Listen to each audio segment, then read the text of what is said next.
Assalamualaikum warahmatullahi taala wabarakatuh. Selamat sejahtera, selamat malam, salam perjuangan, salam beristirahat kepada rakan-rakan yang menonton kita pada malam ini pukul 10 malam. Terima kasih kerana masih lagi dia berada dengan saya di sini. Salam reformasi. Saya selalu lupa nak ungkap benda tu kan. Salam reformasi kepada kawan-kawan, kepada mereka yang hadir pada hari ini daripada cabang Putatan, daripada cabang Penampang yang terus istiqamah, terus konsisten dan terus orang kata apa, berada dalam langkah perjuangan kita bersama dengan kita tanpa mengira penat lelah, tanpa kita mengira apa orang kata tak perlu kita nak fikir pasal alamak YB bayar kita turun malam ni, tak payah dah kan. Kita turun atas dasar betul-betul. Saya nampak daripada wakil Penampang kita ada turun, ni kita berada di kawasan Putatan sekarang ini ada turun.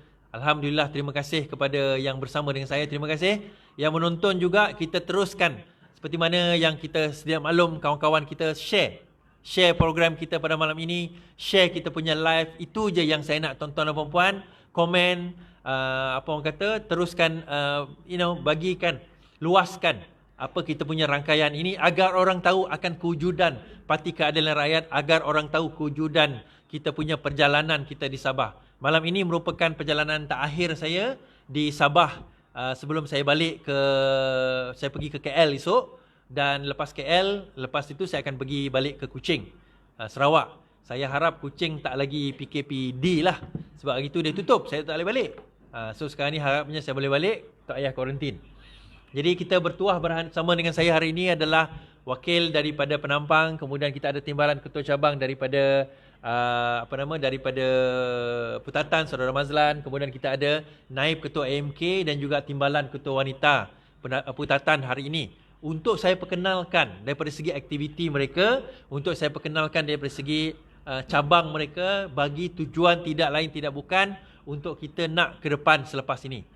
Tuan-tuan dan puan-puan, saya nak bagi tahu, kita kena faham, politik ini adalah permainan satu jangka panjang. This is a long term game. Jangan kita ingat kalah PRN ni kalah, menang PRN ni menang. Dalam politik tidak ada istilah kalah menang, tuan-tuan. Dalam politik tidak ada istilah kalah menang. Dalam politik istilahnya adalah siapa yang dapat meneruskan permainan ini dan meneruskan dalam jangka masa yang panjang. Kita ingat parti-parti dulu yang besar seperti PBS. PBS kan? Mana PBS sekarang? Ada. Tapi dah tenggelam oleh UMNO, dah tenggelam oleh USNO pun tak ada dah. Adalah tapi ada lagi ke USNO? Adalah tapi dia dah tenggelam oleh UMNO, dah tenggelam oleh Bersatu, tenggelam oleh Parti Keadilan. Maka yang kekal itu adalah parti ini. Saya ingat tahun 1990-an dulu. Parti 90-an yang PBS terkenal. PBS mengambil alih Sabah pada masa itu. Satu parti yang sangat besar, Giants. The Keatingan Brothers. Mengambil alih Sabah masa itu. Melawan Mahathir dengan beraninya. Tapi akhirnya kena juga, terciduk juga di kaki Sabah kan, di kaki Gunung Kinabalu. Setelah disekat ekonomi oleh Mahathir, bijak orang tu. Kan, bagaimana permainan ini? Sebab itu saya kata politik is about playing the game, long term. Long term game. Siapa yang bakal calon lepas ini, kalau ditakdirkan kalah, jangan putus asa. Kalau ditakdirkan menang, jangan rasa selesa. Itu ayat dia. Kalau ditakdirkan kalah, jangan putus asa. Kalau ditakdirkan menang, jangan pernah rasa selesa. Itu saya cakap. Sebab apa? Kadang-kadang bila dah menang, kita menang, baru menang kat kawasan tu, belum menang seluruh Sabah lagi. Dah menang Sabah, belum menang seluruh Malaysia lagi. Sebab perjuangan kita adalah perjuangan nak mengubah seluruh Malaysia. Seluruh Malaysia ni. Tuan-tuan dan puan, saya nak bagi tahu, daripada segi politik kita di Sabah Sarawak ni, saya sebut 2-3 malam lepas. Saya sebut selalu, Sabah Sarawak adalah, kalau nak menang Malaysia, kita kena menang Sabah dan Sarawak. Kita terciduk hari itu, kita kalah hari itu, kita jatuh hari itu kerana kita gagal menguasai Sarawak. Walaupun dia ada 18 kerusi di Sarawak, 19 kerusi di Sarawak, tetapi mereka demand, mereka command third force, GPS command third force. Akhirnya bila pengkhianat 3 orang, Barubian, Alwiju, Willy Mongi lompat, habis. Negara pun jatuh. Dan mereka dengan bersenang lenang sekarang ni jadi timbalan menteri. Setakat timbalan menteri, tak payah sembang lah. Lepas ni ke mana pergi kita pun tak tahu kan. Barubian tak tahulah dia masuk PSB. Kan? dah masuk PSB. Sebab itu saya kata, pemilihan calon itu sangat penting. Kita tak nak nanti yang jadi calon ni adalah mereka-mereka yang datang di sini kerana apa? Nak cari makan dengan politik. Ada orang tanya saya, kenapa orang banyak melompat kan? Sebab mereka nak cari makan dengan politik, isu-isu dia. Itu isu dia. Ada yang kata, saya kecewa dengan Parti Keadilan. Kenapa kecewa dengan Parti Keadilan? Oh, sebab Parti Keadilan ini tak menyediakan apa-apa aktiviti untuk saya. Soalan saya, apa yang kamu buat untuk adakan aktiviti untuk Parti Keadilan? Kalau cabang tak buat aktiviti, buatlah aktiviti. Tapi saya tak ada duit. Tuan-tuan dan puan-puan, saya nak bagi tahu satu perkara lah. Ada banyak benda kita boleh buat tak ada duit. Sebab banyak benda, duit tak boleh beli tenaga, duit tak boleh beli masa, duit tak boleh beli akal kita. Banyak benda aktiviti kita boleh buat tak payah duit. Sebenarnya. Boleh tak jumpa YB? YB, boleh tak bagi saya 1000 emas? 1000 keping emas. Satu box ada berapa? 50. Kalau 1000 berapa box? 50 box. 20 box. Lebih kurang lah. Ambil lah. Ambil 50 box lah. Satu box apa? Satu box apa ringgit? RM10. Ambil lah RM10. 50 box kali RM10 baru RM500. Takkanlah YB tak boleh nak bagi RM500 punya box. Jangan jumpa YB. YB minta RM3,000. Kau nak buat apa RM3,000? Adalah nak buat aktiviti. Jangan minta dia duit. Yang tu YB pun garuk kepala ni. Betul ke budak ni nak buat aktiviti ni kan? YB minta saya. Sebab itu kan, ada orang dulu, saya tak ingat cerita apa dia kata. Dia pergi ke jumpa orang tu, dia kata, dia jumpa orang tu, dia tak minta duit. Tapi dia kata, boleh tak bagi saya kentang? Kentang? Boleh. Mula-mula dia macam ni, dia pergi rumah orang tu. Saya nak minta makanan, dia kata. Oh, makanan tak ada. Okeylah, kalau tak ada makanan, boleh tak bagi kentang, dia kata. Dia pun bagi kentang. Dia datang balik, boleh tak bagi garam? Dia pun bagi garam. Boleh tak bagi gula? Dia pun bagi gula. Akhirnya daripada situ dia jadikan makanan dia sendiri. So maksudnya apa? Kena minta barang untuk kita buat aktiviti. Kalau kita tak ada duit. So dengan emas tu boleh buat apa? Macam-macam tuan-tuan. Kita boleh buat ni dekat jalan raya ni. Boleh hentikan kereta dekat traffic light. Hantar bagi emas orang satu. Kan? Pakai baju keadilan. Pergi ke sekolah, tunggu depan sekolah, budak-budak masuk, bagi emas orang satu. Saya dengar PKP hari tu YB awang banyak. Masa PKP hari tu memang non-stop. YB lah. Sebab dia ada dana kot. Kan? Tapi yang tak ada YB ni macam mana? Tak ada YB ni, tak ada dana banyak ni, kita carilah aktiviti. Paling kurang pernah kita orang buat lah, apa dia? Bersihkan kubur. Paling kurang lah tu. Orang dalam kubur pun tak bising. Jemaah masjid ataupun kalau kubur tu dekat church pun dia gembira. Terima kasih tuan-tuan bersihkan kubur kita orang. Kita nak upah orang pun duit. Kan? Kalau tuan-tuan datang ni kira murah lah. Bersihkan kubur kan. Paling murah. Apa yang perlu? Tenaga. Datang pukul 8 kumpul, bagi ucapan sikit, tolak pukul 10 balik. Ambil gambar. Maksudnya apa tuan-tuan? Nak 1000 daya, tak nak 1000 dalih. Sebab itu saya kata, position of power, jawatan itu bukan kemuliaan. Jawatan itu adalah tanggungjawab. Jawatan itu bukan kemuliaan. Nak jadi naib, nak jadi ketua cabang, nak jadi YB dan sebagainya. Dia bukan kemuliaan. Dia adalah tanggungjawab. Cantiknya bahasa Melayu ni tuan-tuan. Perkataan tanggungjawab. Dia kalau English, responsibility. The ability to respond. Itu masalah tak cantik bahasa dia. Melayu ni dia bahasa dia cantik. Tanggungjawab. Apa maksud dia? Berani menanggung, berani menjawab. Jawabnya kat mana? Dekat YB, dekat ketua cabang, dekat ni, dan dekat akhirat. Sebab apa? Bila kita dah berani menanggung tanggungjawab, jawatan kita tu yang kita pikul, itu bukan setakat, aku dah lantik jadi ketua timbalan ketua cabang ni. Alamak, hebat aku sekarang. Kepak pun dah lain macam dah bagi jalan kan. Sebab apa? Bila kita bawa benda ini ke depan tuan-tuan dan puan-puan, kita sedar bahawa ini bukannya adalah kemuliaan. tugasan yang dibagi kepada kita ni, jawatan ni bukan kemuliaan, tapi tanggungjawab.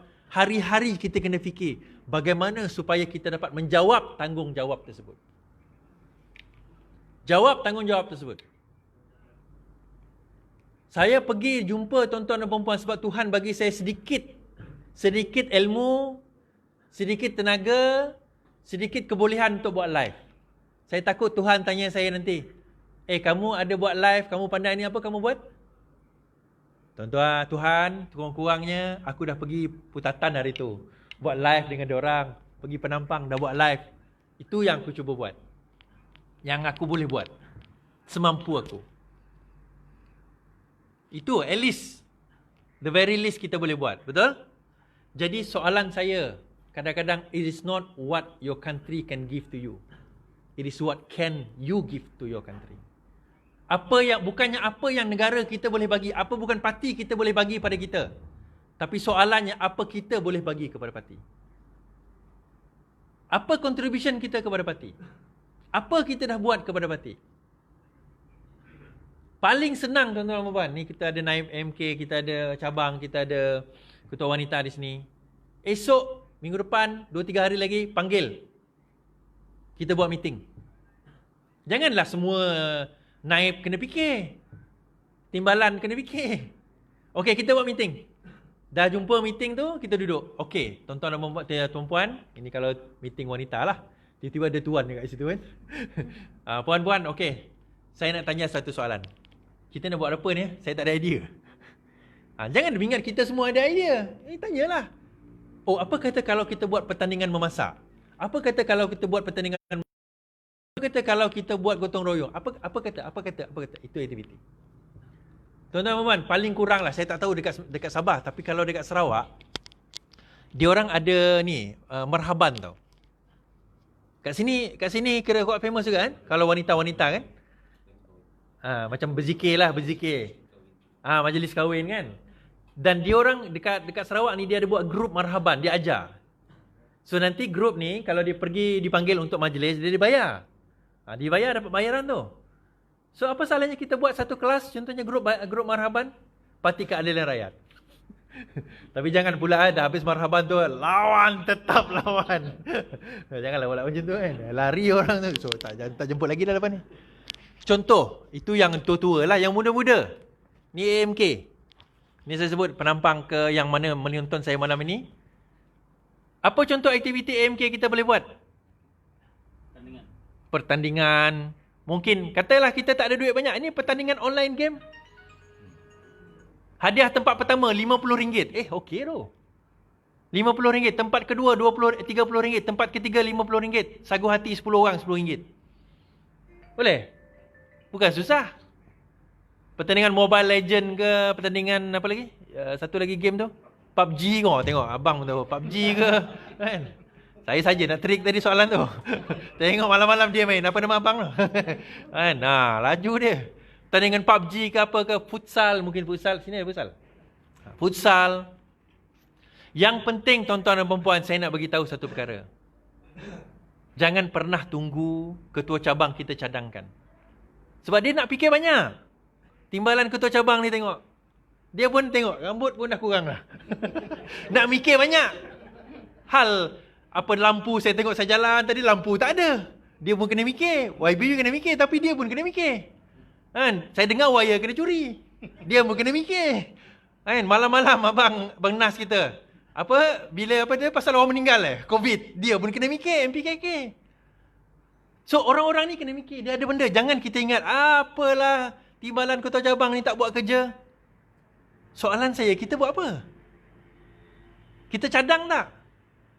Tapi saya cadang dah kena reject. Berapa kali cadang? 1 kali. Ada yang tak payahlah. Kalau cadang reject, buat sendiri. Takut apa? Buatlah. Takkanlah YB tak suka kita buat aktiviti. Kecuali aktiviti itu nak menyakitkan YB, dia tak sukalah. Kita buat demo untuk demonstrasi untuk menentang YB, itu dia tak sukalah. Tapi kita buat satu program. Kita cari dana sendiri. Kita jemput orang sendiri. Dah lah YB datang, tukar rasmi je. Berapa kena keluar duit ni? Tak payah YB, semua settle. So, no YB. Sebab YB nak fikir semua. Ni, KC penampang pun nak fikir semua, tak boleh. Saya ni nak ceritakan luahan saya ni sebab bukan di sini. Ni semua tempat, ni semua tempat. Saya nak bagi tahu bahawa dalam keadaan sekarang ini, kita semua ni kena gembeleng tenaga, minda. Benda yang duit tak boleh beli adalah tenaga dan masa kita. Duit tak boleh beli ni tuan-tuan. Saya kata duit boleh beli manusia, tapi duit tak boleh beli kesetiaan. Duit boleh beli manusia, tapi duit tak boleh beli kesetiaan. Okay? Itu introduction saya lah. So malam ini kita akan menyentuh hal isu tempatan. Kemudian saya akan menyentuh isu UMNO dan Bersatu. Dan terdengar cerita terbaru terkini, sebenarnya UMNO dan Bersatu sedang konflik di antara satu sama lain. Dan bagaimana Sabah ini akan menjadi satu testbed kepada kepada UMNO dan Bersatu Perikatan Nasional secara umumnya. Sabah adalah satu ujian terbaik. Kalau mereka terciduk di kaki Gunung Kinabalu, maka itu pertanda Perikatan Nasional akan kalah. Tetapi kalau menang mereka di Sabah ini pun, belum tentu mereka akan menang pilihan raya seterusnya. Okey, tanpa melengah masa, saya mungkin nak menjemput wakil daripada Penampang. Perkenalkan diri dan juga mungkin boleh ceritakan sedikit kawasan Penampang ni berapa jauh daripada KK, berapa ahli Parti Keadilan Rakyat kita ada situ, dan ranting kita berapa ada. Silakan.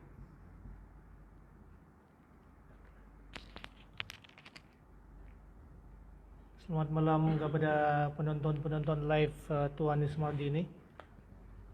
Sebelum itu saya berterima kasih kepada Tuan Ismardini kerana memasukkan kaki saya ke dalam blognya yang terkenal ini. Sekarang ini kita punya ketua cabang PKR Penampang pun ada di sini. Saya berterima kasih kepada beliau untuk membagi saya peluang untuk ditemu ramah. Okey. Kalau orang Penampang memang sudah kenal, tapi nama saya Albert Daudilim. Saya berasal dari Kampung Buit Hill dan tinggal di daerah Penampang. Okey, kita punya PKR Penampang ni memang sungguh kukuh.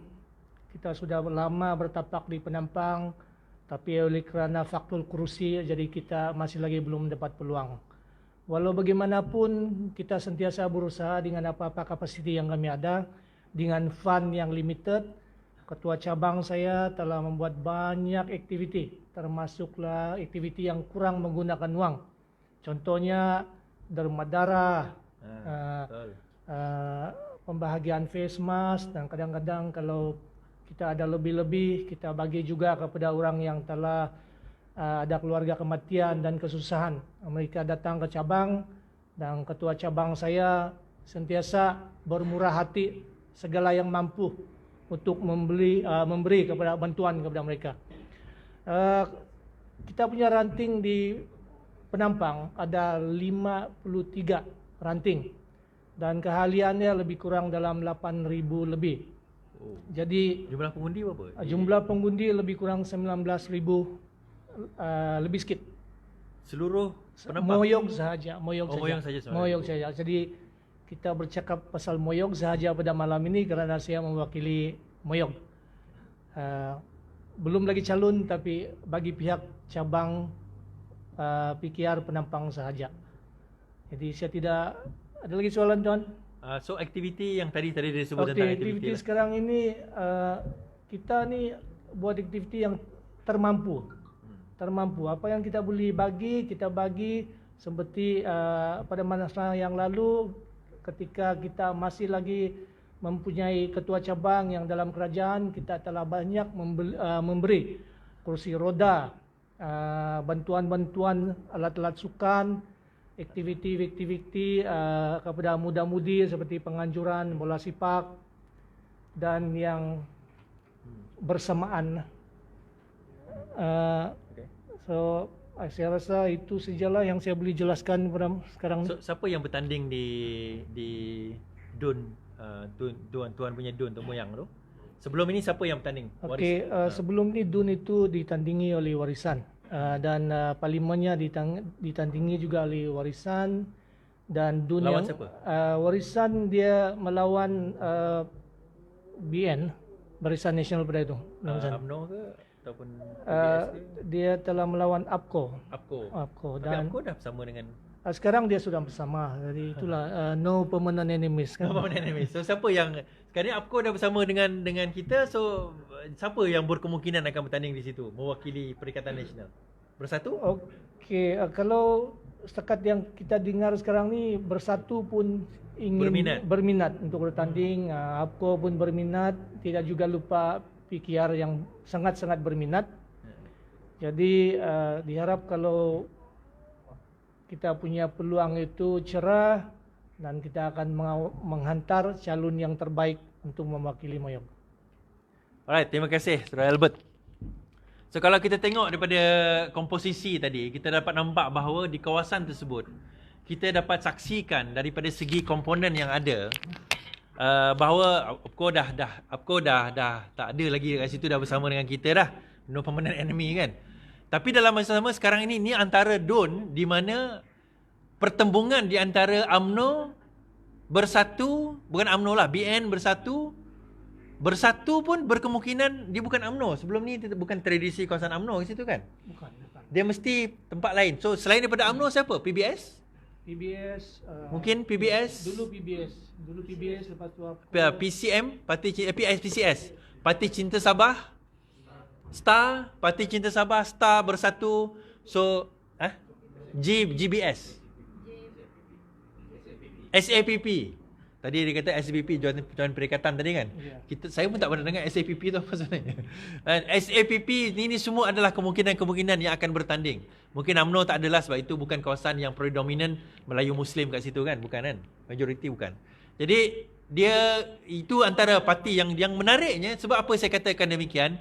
Kerana itu menyebabkan dia macam ni. Selagi mana mereka tidak dapat menyelesaikan siapa yang akan bertanding, dia akan jadi masalah, terutama daripada segi jentera.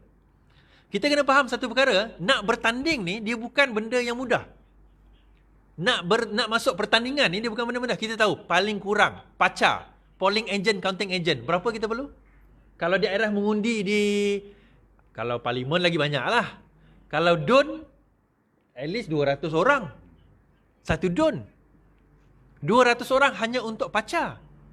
Polling agent, counting agent. Yang tukang pajak bendera, yang tukang berkempen, yang tukang ambil data, yang at least kita perlu 400-500 orang, 300-400 orang untuk kita punya jentera. Ini merupakan satu perkara yang kalau parti-parti ini tidak dapat menyelesaikan dengan cepat permasalahan ini, maka mereka akan menghadapi masalah. Tetapi advantage-nya kepada kita. Advantage-nya kepada kita kerana apa? Sebab itu saya kata tuan-tuan dan puan, saudara Casey, penampang, sekarang ini sudah boleh mulakan latihan untuk PACA sebenarnya. Sudah boleh rekrut untuk PACA. Kira berapa daerah mengundi, berapa saluran, kalikan dengan 3, maksimum. Kalau dapat maksimum 3 lah, kalau 2 tu terbaiklah. Kenapa 3? Kadang-kadang orang ni, hari ni dia datang training. Bila hari pengundian dia tak datang pun. Sakit perut lah, apalah, itulah, inilah. Biasalah tu. Normally. Jadi kalau 200 kita perlu, cari 300-400 orang. Buat ekstra. Okey, kita balik kepada Putatan lah. Saya dengar YB Husaini ni kalau siapa yang tak tahu, YB Husaini adalah antara YB di kawasan Putatan daripada Parti Keadilan Rakyat.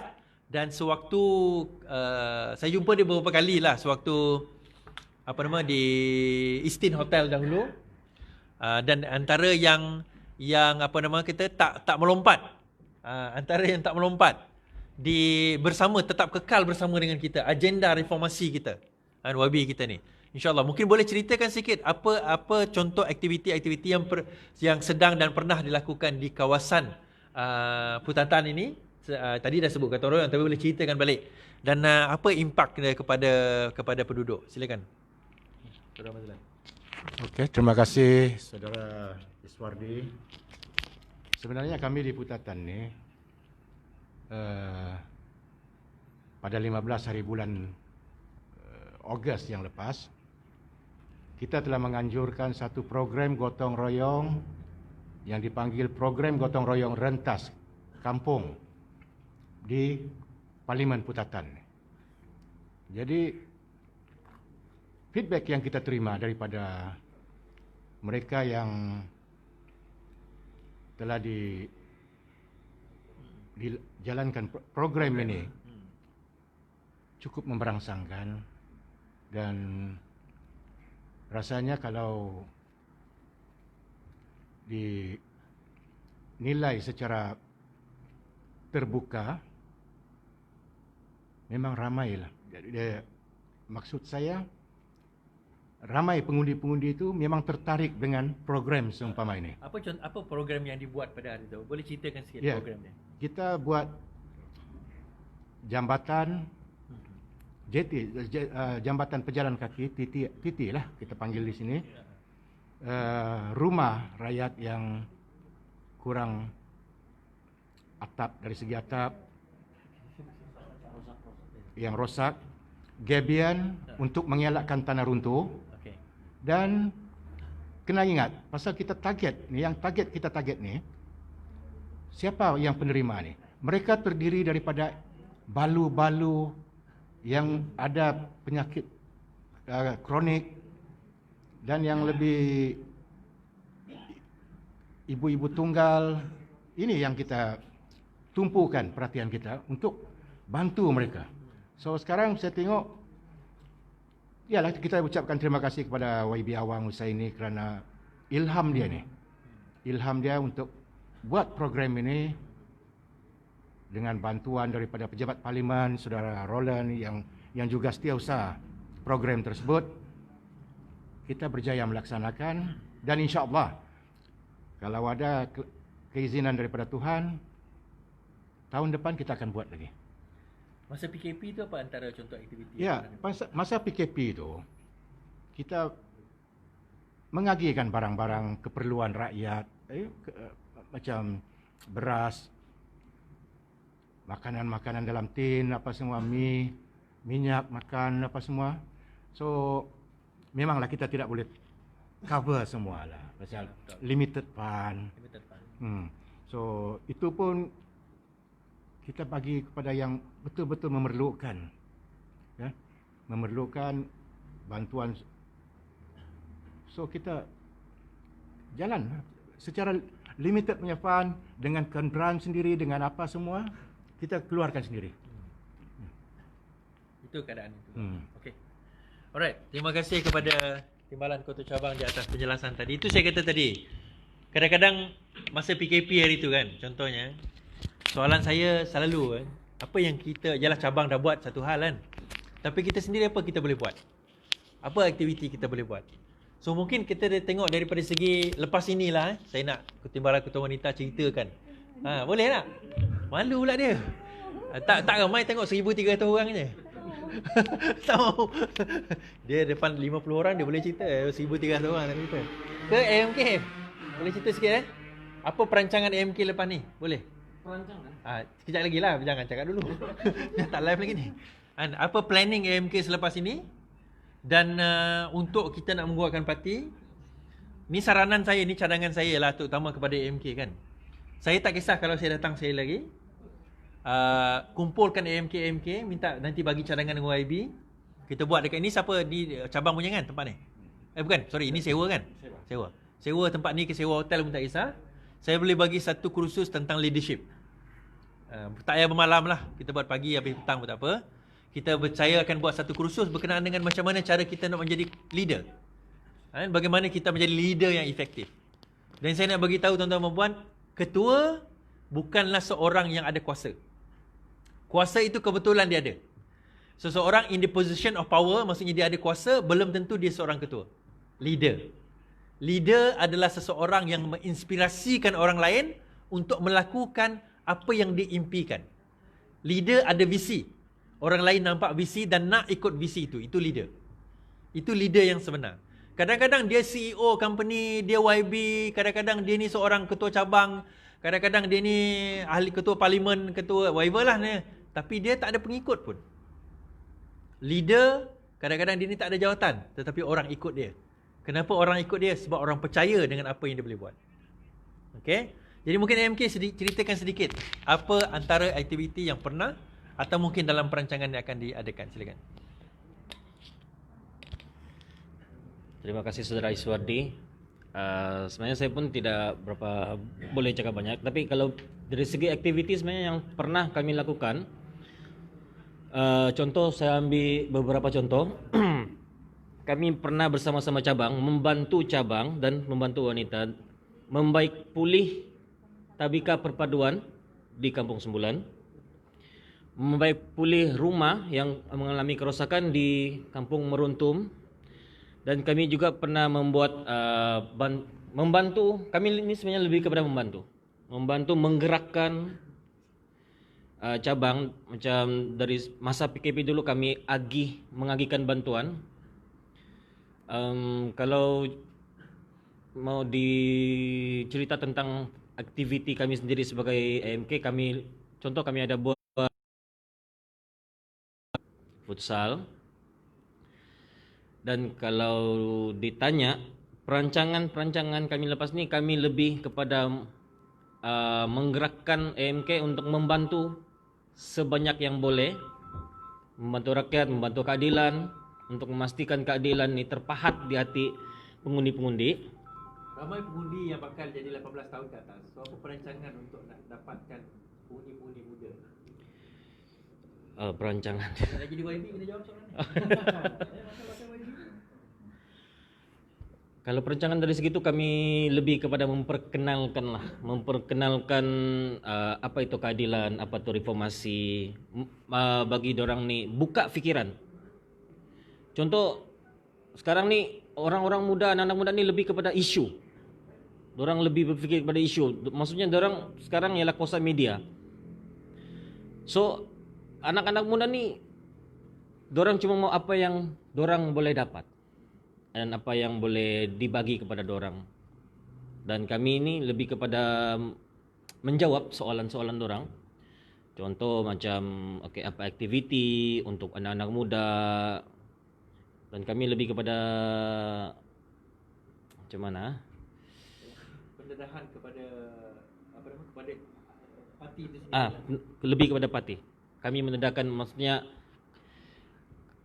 apa yang sudah dibuat. Apa yang sudah, contoh keadilan, isu sekarang ada yang saya dengar lah. Keadilan, apa yang keadilan buat Contoh apa yang keadilan sudah bagi Sebenarnya kalau dijawab saya boleh jawab. Tempoh pemerintahan keadilan selama 22 tahun lebih. Contoh di kawasan kami sendiri, Petatan, sebenarnya YB sudah banyak dirikan untuk rakyat. Contohnya Dewan Terbuka, baik pulih jambatan, bina baru jalan, dan YB lebih kepada membantu menyelesaikan masalah sebenarnya.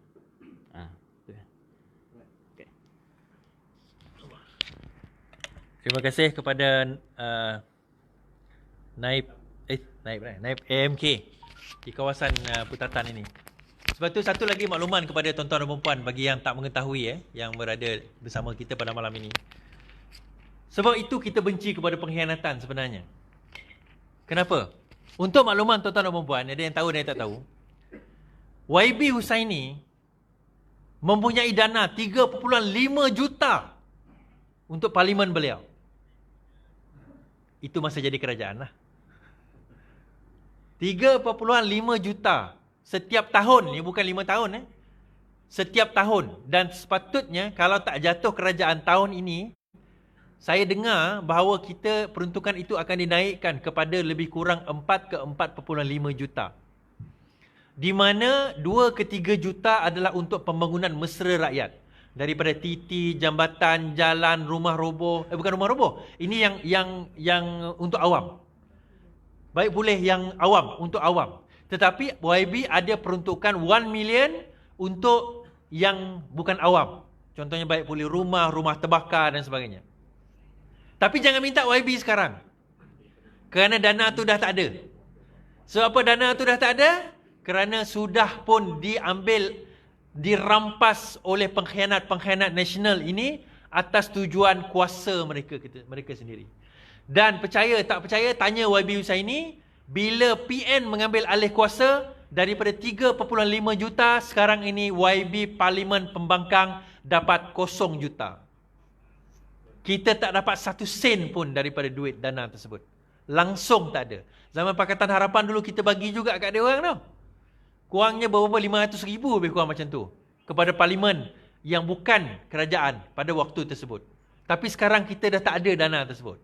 Jadi sebab itu saya kata, kalau kita nak bekerja sekarang ini, jangan fikir akhirnya YB itu kena bagi semua. Dana tu semua YB kena salurkan. Kita kena kerja sama.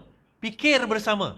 Bagaimana kita nak mengembangkan parti kita. Kita bukan nak kekal berkuasa hari ini je. Tuan-tuan dan puan-puan, kita tak nak lepas ni Malaysia menang putatan kalah dah. Kita tak nak jadi macam tu. Sebab itu saya kata, apa yang berlaku pada malam ini insya-Allah, saya nak bagi tahu satu perkara. Informasi yang kita dapat setakat ini adalah Bersatu dan UMNO dalam keadaan mereka berselisih pendapat. Bersatu dan UMNO di peringkat negeri Sabah dan di peringkat pusat, mereka berada dalam keadaan mereka bergaduh. Dan mereka sekarang ini berada dalam keadaan di mana mereka tidak dapat lagi memutuskan calon-calon mereka. Itu peringkat UMNO nombor 1.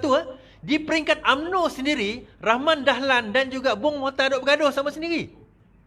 Kenapa? Sebab geng Rahman Dahlan duk nak minta sekarang ini jawatan kuasa untuk nak menentukan calon-calon mereka. UMNO dalam keadaan paling lemah dalam pilihan raya negeri Sabah kerana mereka tidak bersedia untuk menghadapi situasi ini. Masalah yang berlaku apabila Muhyiddin Yassin meneruskan hukuman yang dibuat pada zaman Pakatan Harapan dahulu. Mereka berharap, UMNO berharap bahawa Muhyiddin Yassin dapat membantu mereka menggugurkan kes-kes Bong Mohtar, kes-kes Musa Aman. Musa Aman digugurkan 46 kes, 42 kes 42 ke 46. Lebih kuranglah 40 kes pengubalan wang haram. Dia gugurkan, tapi yang Bong dia tak gugurkan. Pelik tak? Korang rasa pelik tak? Kenapa? Bukan masalah pilih kasih. Dia dalam satu sangkar, kalau ada 2 ekor harimau, kita kena bunuh 1. Benar? Sebab kalau kita biar hidup dua-dua ni, dua-dua boleh faham kita nanti. Risiko. Jadi bila kita bunuh yang satu ni kita bagi makan, akhirnya rimau tu walau macam mana ganas sekalipun, dia jadi jinak. Itu yang penting. Sebab itu kepentingan sekarang ini adalah bagi Muhyiddin Yassin, politik dia adalah politik menjinakkan harimau-harimau UMNO ini.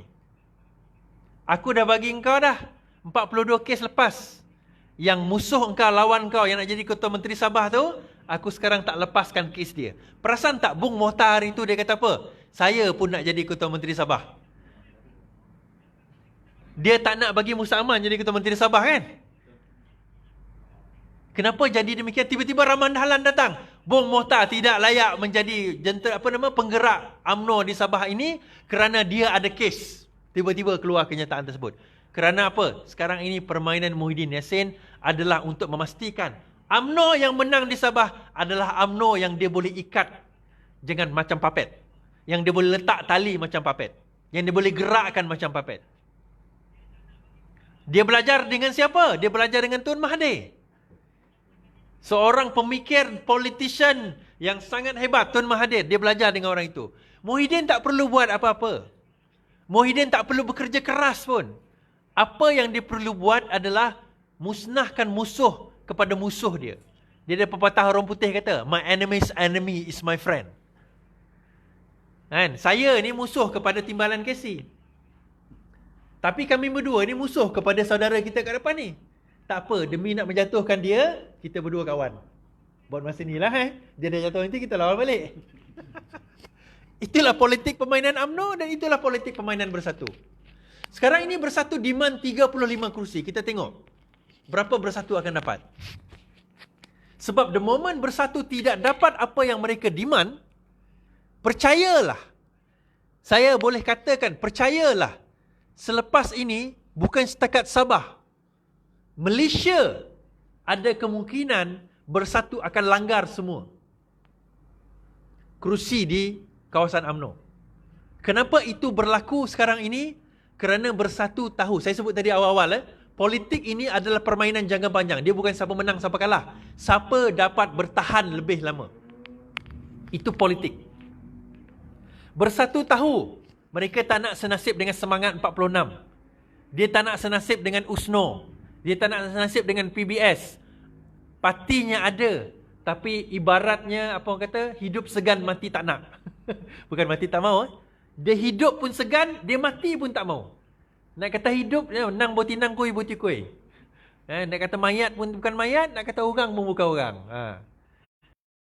Tentu dia tak nak jadi parti yang tak relevan. Tetapi bersatu, dia apa kekuatan bersatu? Selain daripada jadi kerajaan, apa kekuatan bersatu? Dia tidak ada kekuatan lain melainkan dia adalah parti yang menjadi kerajaan. Itu saja. Logo dia orang tak kenal, jentera dia tak ada. So akhirnya ke mana dia nak pergi selepas ini? Selepas PRU ni dia pergi ke mana? Dia nak lawan bukan setakat lawan Pakatan Harapan, tapi dia kena lawan semua. Semua maksudnya dengan UMNO dia kena lawan, dengan PBS dia kena lawan, Parti Cinta Sabah dia kena lawan, semua dia kena lawan. Sebab itu tuan-tuan dan puan-puan, kenapa saya tanya pasal aktiviti tadi? The only party, saya percaya satu hari nanti, parti berteraskan agama dan bangsa ini, dia akan pupus. Saya percaya satu hari nanti, parti berteraskan agama dan bangsa dia akan pupus. Tuan-tuan dan puan-puan, parti UMNO, tetapi dekat Tuaran, ahli dia semua orang Bajau. Bajau ni orang Melayu ke? Dia Muslim, tapi dia Melayu ke? Kalau kita tanya orang Bajau ni, orang Melayu dia pun marah. Saya bukan Melayu, saya Bajau. Tetapi UMNO, UMNO, M tu apa? United Malay National Organisation. So mana Melayunya dekat Bajau? Ni untuk orang Bajau lah. Supaya sedar sikit yang anda masuk UMNO tu bukan UMNO. Sepatutnya UBNO. United Bajau National Organisation, bukan UMNO. So kamu membawa nama Melayu tapi bangsa kamu, sebab apa? Saya kata, bangsa tak boleh tukar.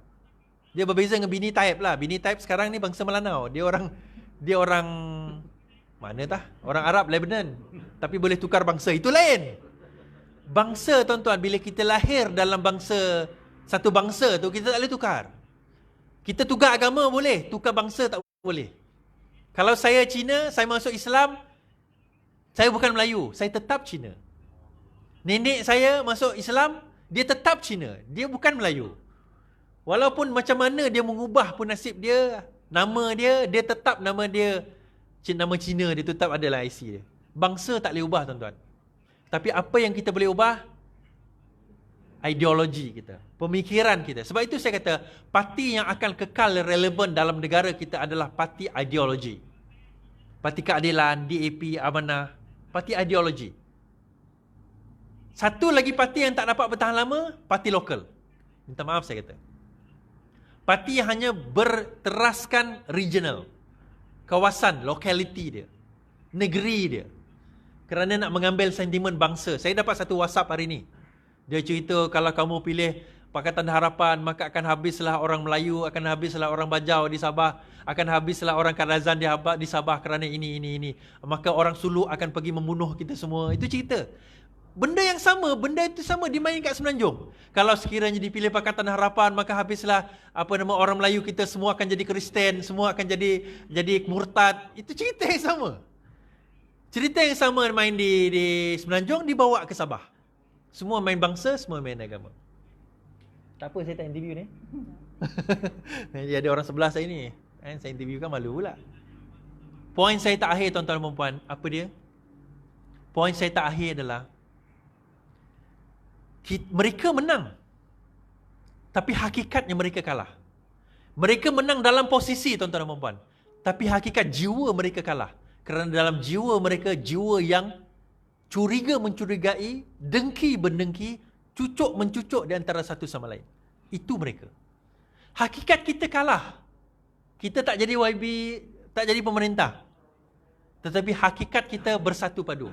Hakikat kita, jiwa kita sama. Hakikat kita tak ada dana, tak ada duit, tak ada jawatan, kita tetap buat kerja kita. Itu hakikat kita tuan-tuan dan puan. Sebab itu saya nak bagi tahu satu perkara. Jadilah manusia yang kalau dicampak ke laut menjadi pulau. Kalau dicampak ke padang pasir menjadi hutan. Kalau dicampak ke langit menjadi bintang. Ini manusia yang berguna. Walaupun kita mungkin seorang, kita mungkin tak ramai. Tapi tak ramai kita ni tuan-tuan dan puan menggugat orang-orang yang kuat dan ramai tu. Saya seorang tuan-tuan dan puan, tapi death threat, orang maki itu normal. Menunjukkan apa? Kita punya pergerakan ini ada makna, ada tujuan. Ada kesan, itu yang paling utama. Jangan pernah berhenti, hidup ini jangan pernah berhenti, insya-Allah. Itu saja daripada saya pada malam ini. Kita habis kat sini insya-Allah. Terima kasih kerana bersama dengan kita. Terima kasih kepada ketua cabang. Terima kasih kepada wakil penampang dah balik tadi. Terima kasih kepada semua yang bersama kita, Naib MK kita Aziz, Timbalan Ketua Wanita Putatan, ahli-ahli yang hadir, insya-Allah bersama dengan kita perjuangan ini, dan kita akan dapat lihat Sabah yang lebih baik di bawah pemerintahan satu parti yang membawa agenda reformasi, agenda kebaikan tanpa melihat warna kulit, bangsa, agama. Itu yang penting. Sekian saja daripada saya. Selamat malam, selamat beristirahat, selamat kita menjalani PRN Sabah. Semoga perjalanan saya selamat baliklah. Dan akhir kata seperti biasa, lawan tetap lawan. Assalamualaikum warahmatullahi wabarakatuh.